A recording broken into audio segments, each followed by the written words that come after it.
Hi everybody, welcome back to Daytime. We're just flipping through the CIL Trends for Your Home catalog, and Allison Goldman is here from CIL Paints.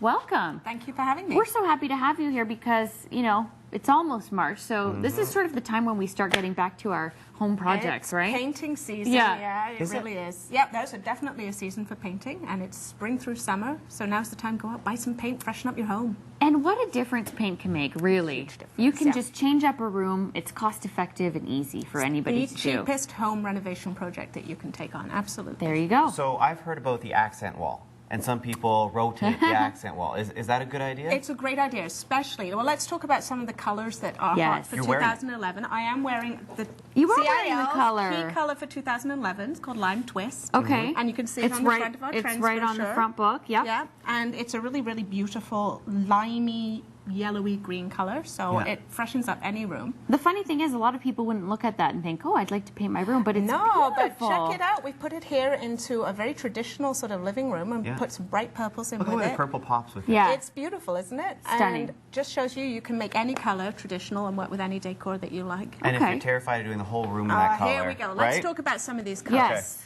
So how do we make it stand out?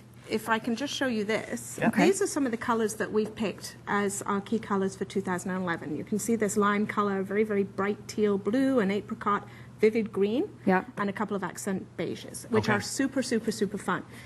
But those can be a little intimidating, and they shouldn't be, because it's really easy to use them just maybe on one wall if you want to start. Right. Even behind a bookcase, if you have an open shelf bookcase with no back on it, paint behind the bookshelf and put the bookshelf against it, and then you've got those spots of color popping through, and and it's a really easy way to bring some color in. Okay, so that was the living room right here. Yeah.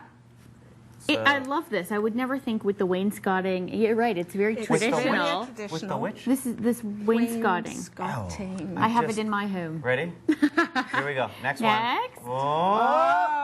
Oh my goodness. Yeah, this one is much, much more vibrant, and it's a whole lot of fun. Maybe easier to pull off in a kid's room or a playroom.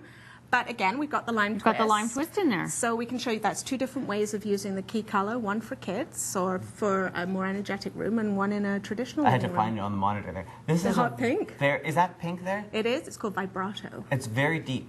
It's very deep. Yeah, it's a beautiful color. And like I said, these colors are sometimes a little bit intimidating, but you can see that even though we've got quite a lot of the color in there, it's not overwhelming. You got to go for it, right? Yeah, go for Have fun. Oh, I like this. Oh, I love this. This is good. Yeah, check the ceiling out. Yeah. We put the ceiling. How do you know when to paint the ceiling or when to leave it white? It's painting a ceiling makes a room more intimate. So if you're looking at a room that you want to be like that, a living room, bedroom, dining room, it might not be so great for a kitchen, right? But especially a dining room, which is a great place to try it, because you want to make everybody feel like they're all in the same room at the same time, not spread out. Paint the ceiling. It's a great way to make it feel really cozy. Is there a name for this look? Like this look? Educated posh? Yes, I believe that's what it's called. Yeah, I think it might be called English Lady from CIL Posh. I think that's what it's called. Oh, perfect. It's named after you. It's named after me. You should just call it Allison Goldman. And I love the crown molding is nice because it separates from the ceiling to the wall color. Oh, isn't that... It's very romantic and it's sort of... a little bit... still masculine? Still you think masculine? Yeah. I think, it's very romantic. And it's a nice compromise. It's not number two. Lots of people have paneling in their basements, right? Yep. And it's dark, and you think, oh, how am I ever going to do that? I don't want to paint, especially if it's real wood. People feel a little bit nervous about painting real wood.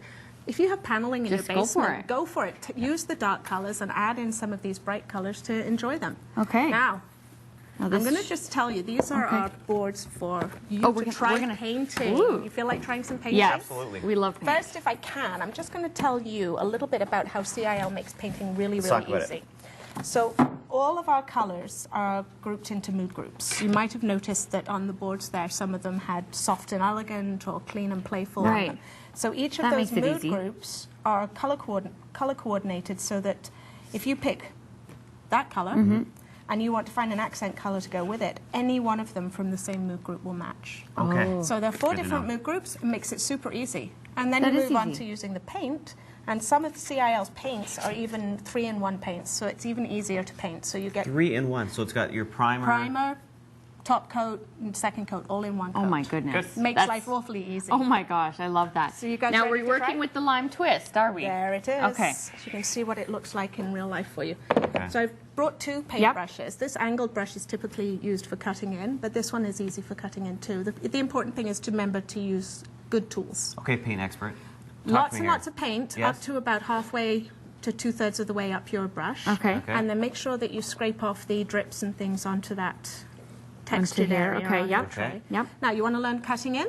Yes. Yes. Cutting in is when you draw that straight line right across the edge of your wall. So Yes. if you're using a corner or against a baseboard. Okay. Let's pretend that you've got a straight line right here. You start about 1.5 inches to 2 inches away and curve into that area with your brush on a 45-degree angle. Show Okay. Me. Show me.